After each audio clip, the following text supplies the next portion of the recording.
बच्चों हम क्लास 12 की गणित का अध्याय 12 रेखिक प्रोग्रामन लीनियर प्रोग्रामिंग का अध्ययन कर रहे हैं। पिछले सेशन में हमने प्रश्नावली 12.2 के प्रश्न संख्या 1 और 2 को हल किया है। बच्चों आज इस सेशन में हम प्रश्नावली 12.2 के प्रश्न संख्या 3 को हल करने के बारे में जानकारी लेते हैं। तो आइए देखते हैं क्वेश्चन संख्या 3। देखिए, और क्वेश्चन संख्या 3 हमें दे रखा है कि एक कारखाने में टेनिस के रैकेट और क्रिकेट के बल्ले बनते हैं। कौन से में? एक फैक्ट्री में। एक टेनिस के रैकेट बनने में 1.5 घंटा यांत्रिक समय, अर्थात 1.5 घंटा क्या लगता है उसमें? यांत्रिकी समय लगता है, मशीन पे काम करना पड़ता है, और 3 घंटे उसमें शिल्पकार का समय लगता है। इसी प्रकार एक क्रिकेट के बल्ले को तैयार होने के लिए उसमें 3 घंटा तो यांत्रिकी समय लगता है और 1 घंटा उसमें लगता है शिल्पकार का, तब जाकर के वो क्रिकेट का बल्ला और तब जाकर के टेनिस की रैकेट तैयार होती है। अब आगे कह रहा है कि एक दिन में कारखाने में विभिन्न यंत्रों पर उपलब्ध यांत्रिकी समय, अर्थात यांत्रिक का जो समय है वो क्या है? 42 आवर ही काम कर सकती है मशीन, उससे ज़्यादा नहीं कर सकती। इसी प्रकार शिल्पकार का समय कितना है? 24 घंटे, उससे ज़्यादा नहीं कर सकती। अधिकतम इससे दे रखा है, इससे अधिक नहीं है। क्यों नहीं है? इससे अगर 42 घंटे से ज़्यादा काम करेगी तो मशीन खराब हो सकती है। इसी प्रकार यहाँ पे भी 24 घंटे से ज़्यादा काम करते हैं तो क्या हो सकता है? खराब हो सकता है, बल्ला खराब हो सकता है, आदमी बीमार हो सकता है, मशीन खराब हो सकती है। ये सारी उसकी कंडीशन है, मशीन की कंडीशन है, आदमी की कंडीशन है, काम करने की क्षमता की कंडीशन है, कैपेसिटी है, ये सारी चीजें हमें दी हुई है। तो इनकी सहायता से अपन पहले क्या करते हैं? टेबल बनाएंगे, उसके बाद में अपन क्वेश्चन को सोल्व करते हैं। अब देखिए इस क्वेश्चन में क्या क्या पूछा है। पहली बात पूछी है कि रैकेटों और बल्लों की कितनी संख्या में बनाया जाए, रैकेट और बल्लों को कितनी संख्या में बनाया जाए ताकि कारखाना पूरी क्षमता से काम कर सके। तो ये तो पहला उस क्वेश्चन का हमें आंसर देना है, अर्थात हमें यहाँ पे संख्या बतानी है। उद्देश्य फलन क्या हो जाएगा? हम इसको x मानेंगे, इसको y मानेंगे तो z बराबर x प्लस y हो जाएगा। उसको हमें अधिकतम देखना है, वही हमारा आंसर हो जाएगा। अब सेकंड पार्ट में क्या दे रखा है? यदि रैकेट और बल्ले पर लाभ क्रम से 20 रुपया क्या है यहाँ पे पर रैकेट का लाभ है, और इसी प्रकार से 10 रुपया किसके लाभ है? पर बल्ले पर लाभ होता है, तो कारखाने का अधिकतम लाभ ज्ञात कीजिए यदि कारखाना पूरी क्षमता से कार्य करे। तो यहां पे उद्देश्य फलन चेंज हो जाएगा।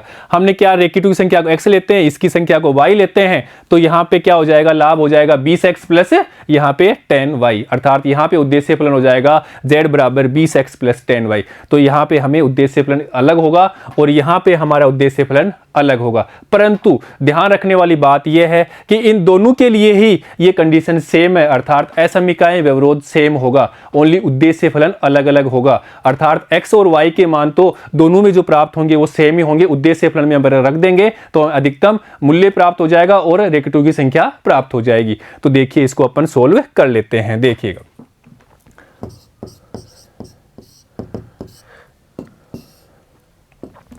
माना रैकेटों की संख्या x व बल्लों की संख्या y है, ये हमने मान लिया। तो यहां पे अपन लेते हैं रैकेट और यहां पे लेते हैं अपन बल्ले, और यहां पे स्रोत, सोर्स क्या है? सोर्स, और रैकेट क्या है? रैकेट अपन x माना है हमने तो x, और यहाँ पे y ये संख्या में है, और यहाँ पे आवश्यकता।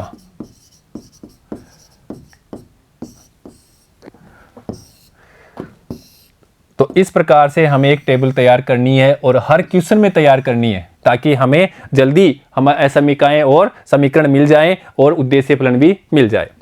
अब देखो सोर्स क्या क्या है? सोर्स है अपने पास में यांत्रिकी समय, मशीन का समय, और है हमारे पास में शिल्पकार का समय,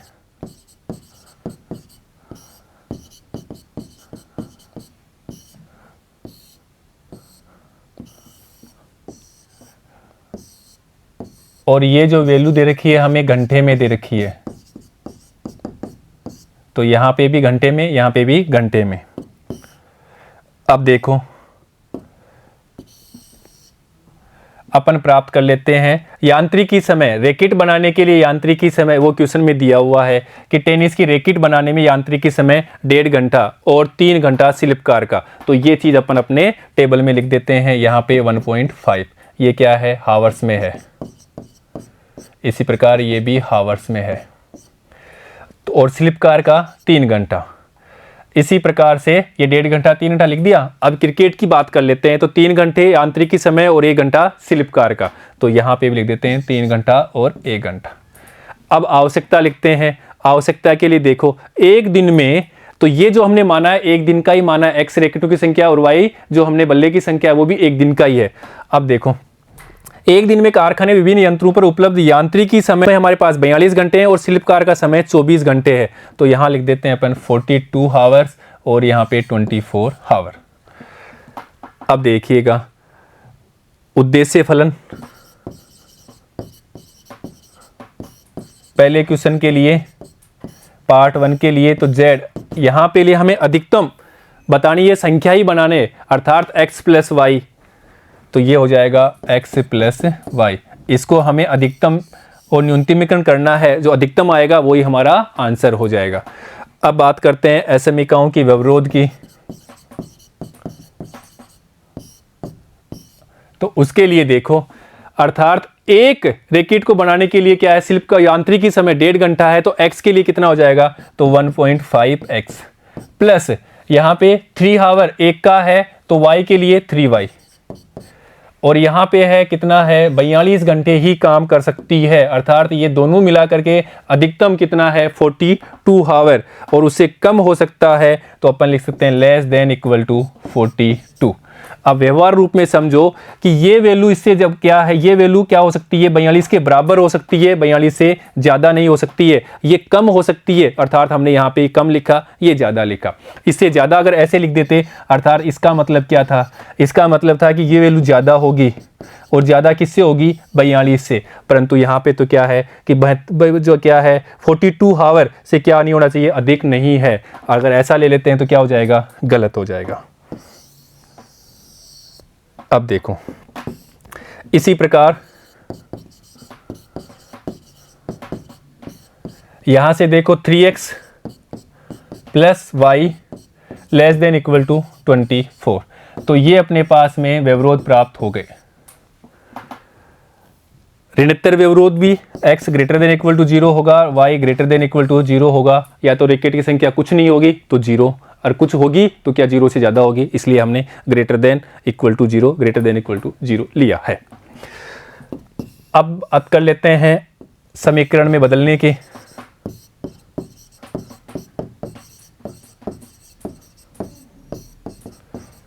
तो यहाँ से देखो समीकरण में बदल लेते हैं। तो 1.5x प्लस 1 से plus 3y is equal to 42, या अपन इसको लिख सकते हैं 1.5, तो इसको लिखेंगे 15/10, 0 हटाएंगे पॉइंट हटाएंगे, 0 लग जाएगा, x plus 3y is equal to 42। या एलसीएम ले लेते हैं। तो यहाँ पे अपने पास में 15x plus 30y is equal to 420। या और भी इसको लिख सकते हैं अपन, देखो क्या लिख सकते हैं यहाँ से, x plus 2y is equal to 28।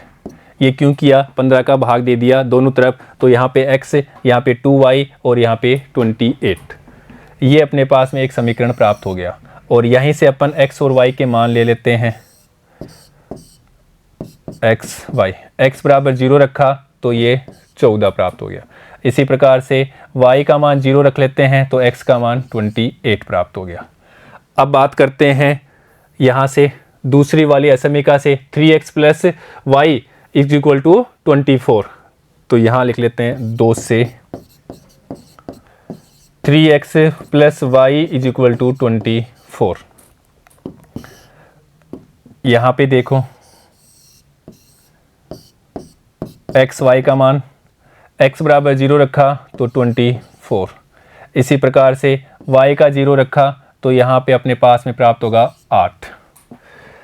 अब देखो इनके प्रतिच्छेद बिंदु के निर्देशांक भी निकाल लेते हैं, अर्थात दोनों समीकरणों को अपन हल कर लेते हैं। एक समीकरण यहाँ पे है 15x, या इसको अपन ऐसे लिख सकते हैं इस रूप में, x प्लस 2y बराबर 28, और इसको अपन 2 से गुणा करके यहाँ पे घटा सकते हैं। तो देखो यहाँ पे 2 से करेंगे तो 6x plus 2y is equal to, और यहाँ पे अपन 2 से गुणा करेंगे तो ये 8 48, और ये अपन घटा देते हैं, ये तो कट जाएगा। तो यहाँ पे देखो -5x is equal to minus, यहाँ पे अपने पास में 20 प्राप्त हो गया। तो x इक्वल टू यहाँ से अपने पास प्राप्त हो जाएगा 4, 20/5 बराबर 4। अब ये 4 अपन यहाँ पे रख देते हैं, तो देखो यहाँ पे अपन 4 रखेंगे तो यहाँ पे हो जाएगा 12 प्लस y इक्वल टू 24। तो y equal to 24 minus 12 is equal to 12। तो x बराबर 4 और y बराबर 12, ये अपने क्या होंगे, प्रतिच्छेद बिंदु के निर्देशांक भी प्राप्त हो गए। अब बच्चों अपन खींच लेते हैं रेखाएं। रेखाएं खींचने पर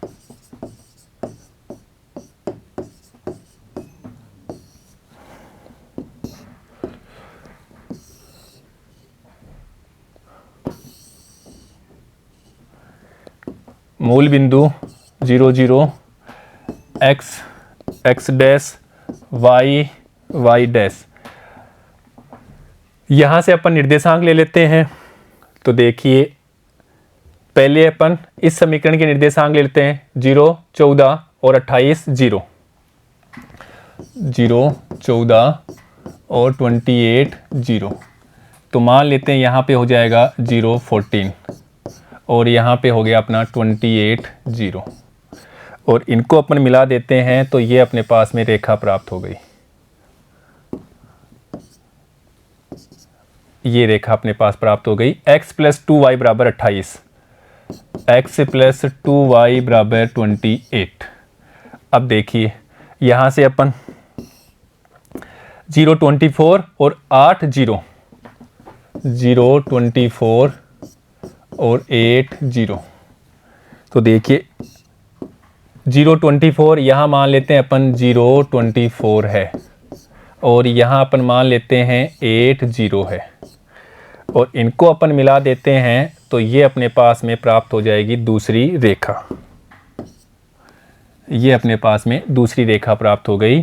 यहाँ से 3x plus Y equal to 24, 3x plus Y equal to 24, ये दूसरी रेखा प्राप्त हो गई। ये प्रतिच्छेद बिंदु, इसके निर्देशांक अपन निकाल चुके हैं 4 12। ये प्रतिच्छेद बिंदु के निर्देशांक 4 और 12 अपन निकाल चुके हैं। अब देखिए, अब निकालना है हमें हल क्षेत्र, ताकि हमें कोणीय बिंदु मिल जाए, और उसके लिए अपन देखते हैं असमीकाएं। तो बच्चों असमीकाएं देखते हैं, ये रही अपने पास असमीकाएं। यहां पे अपन 0 0 रखते हैं तो देखो 0 छोटा होता है 42 से, ये बात क्या है, सही है। और इसी प्रकार यहाँ पे भी 0 छोटा होता है 24, ये बात सही है। इसलिए इनका हल क्षेत्र कहाँ होगा, मूल बिंदु की तरफ। और रेखा के ऊपर भी होगा क्या, हाँ रेखा के ऊपर भी होगा, क्योंकि इक्वल का चिन्ह भी है। तो देखिए इनका हल क्षेत्र देख लेते हैं अपन। ये लो, इनका हल क्षेत्र प्राप्त हो जाएगा यहाँ से, इसका भी ये वाला और इस रेखा का भी ये वाला। इसी प्रकार x greater than equal to 0 और y greater than equal to 0, तो इनका हल क्षेत्र भी लेंगे तो ये क्षेत्र ही प्राप्त हो गया। तो देखो यहाँ से हमें उभयनिष्ठ क्षेत्र प्राप्त हो जाएगा, ये वाला हमारा उभयनिष्ठ क्षेत्र हो गया। और ये अपने कोणीय बिंदु प्राप्त हो जाएंगे।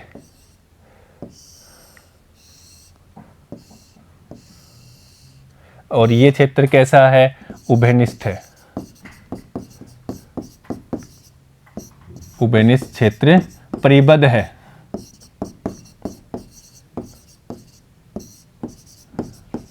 परिबद्ध क्यों है, देखने से पता लग रहा है। हम ग्राफ को देखते हैं तो क्या है, ये क्लोज है, अर्थात परिबद्ध है। अब देखिएगा कोणीय बिंदु पे अपन मान ले लेते हैं। तो देखिए कोणीय बिंदु पे मान,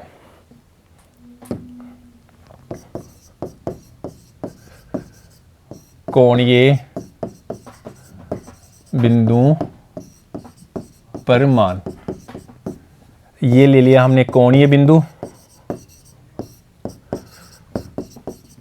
और यहाँ पे अपन z के मान लेते हैं, और उद्देश्य फलन z बराबर है अपने पास में x प्लस वाई।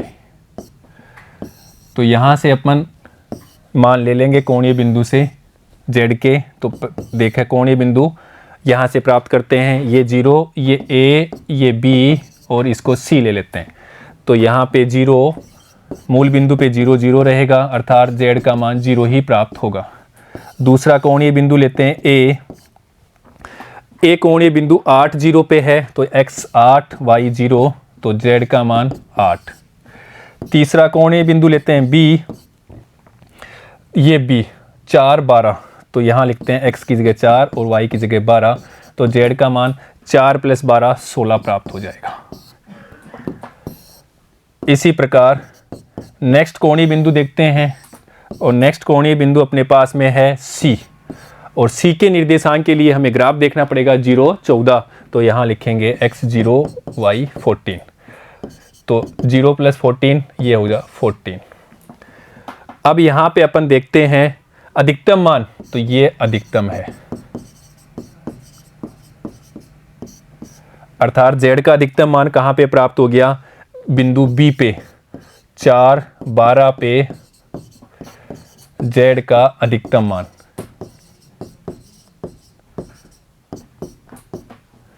अधिकतम मान वो कितना प्राप्त होगा, z बराबर 16, यही हमारा आंसर है।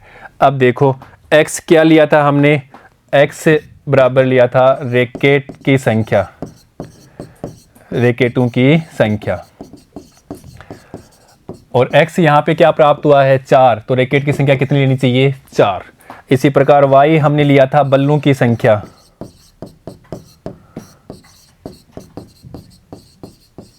और बल्लों की संख्या हमें कितनी लेनी चाहिए 12, तो यहाँ लिखा 12, अर्थात उस मशीन के हिसाब से हमें अगर 42 घंटे और 24 घंटे काम करने की क्षमता है, तो इसके हिसाब से हमें कितने रैकेट बनाने चाहिए, रैकेट हमें कितने बनाने चाहिए 4, और बल्ले कितने बनाने चाहिए 12, ताकि मशीन भी ख़राब ना हो और शिल्पकार भी ख़राब ना हो और अपना काम बन जाए। इसलिए अपन मैक्सिमम कितना कर सकते हैं 16 बना सकते हैं, कितने कितने 4 और 12 लेकर के 16 बना सकते हैं। ठीक है बच्चों, अब इसके सेकंड पार्ट की बात करते हैं।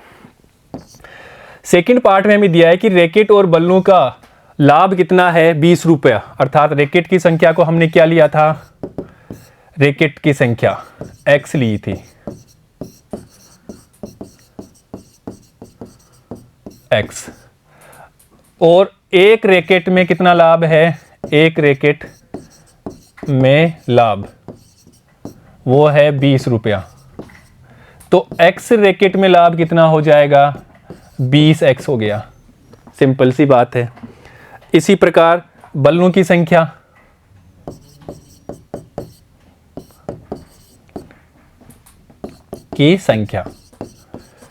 वो हमने लिया था y, और एक बल्ले के ऊपर लाभ मिलता है हमें 10 रुपए का,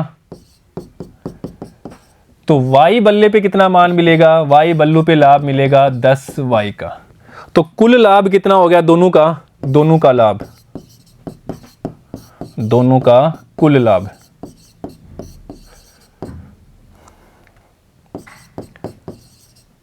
ये हो गया अपने पास में 20x + 10y, और यही हमारा उद्देश्य फलन है, अर्थात हमें ये मान अधिकतम लेना है।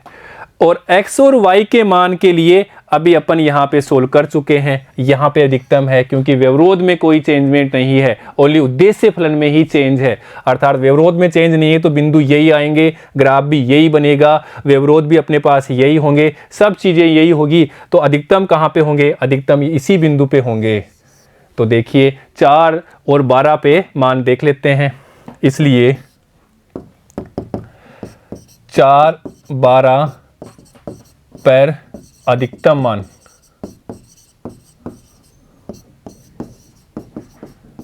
अर्थात x बराबर 4 और y बराबर 12, इसलिए z बराबर 20 × 4 प्लस यहाँ पे 10 × 12 इज इक्वल टू 80 प्लस यहाँ पे 120। तो देखिएगा z इक्वल टू 200 रुपये प्राप्त होंगे। तो उसको मैक्सिमम लाभ कितना होगा, 200 रुपये का प्राप्त होगा। और यही हमारा आंसर है। यही हमें पूछा था कि उसमें अधिकतम लाभ कितना होगा, 200 रुपये का। अधिकतम संख्या कितनी होगी, तो हमने बता दी 16। तो इस प्रकार से अपन क्वेश्चन को सोल्व कर सकते हैं। बस हमें इस रूप में मिलेगा, इसको पढ़ना है। इसको पढ़ने के बाद में हमें ये टेबल बनाना है, और ये टेबल बनाने के लिए ओनली क्वेश्चन को ही पढ़ना है। जैसा क्वेश्चन में लिखा है वैसे यहाँ पे लिखते जाना है। और उसके बाद में यहाँ पे जो अपन बात करते हैं व्यवरोध की, यहाँ पे कौन सा चिन्ह लेना है, कौन सी SME लेनी है, greater than equal to, less than equal to, उसके लिए क्वेश्चन को अच्छी तरह पढ़ना है और व्यवहार रूप से उसको समझना है। तो यहाँ पे है कि 42 घंटे ही काम कर सकती है, उससे ज़्यादा नहीं कर सकती, कम कर सकती है, इसलिए हमने इसको लेस देन लिया, यहाँ पे हमने ये ज़्यादा लिया। तो ये बच्चों ध्यान रखना है। उसके बाद में हमने इनको समीकरण में चेंज किया। समीकरण में चेंज करने के बाद ग्राफ में रेखाएं खींची। उसके बाद उभयनिष्ठ क्षेत्र देखा, अधिकतम न्यूनतम मान देखे, तो हमारे पास में ये प्राप्त हो गए। और इसके बाद में अधिकतम लाभ भी ये प्राप्त हो गया। ठीक है बच्चों। तो बच्चों आज हमने इस सेशन में प्रश्नावली 12.2 के प्रश्न संख्या 3 को हल करने के बारे में जानकारी ली है। बच्चों नेक्स्ट सेशन में हम प्रश्नावली 12.2 के प्रश्न संख्या 4 और उसके आगे के प्रश्नों को हल करेंगे। ठीक है बच्चों, धन्यवाद।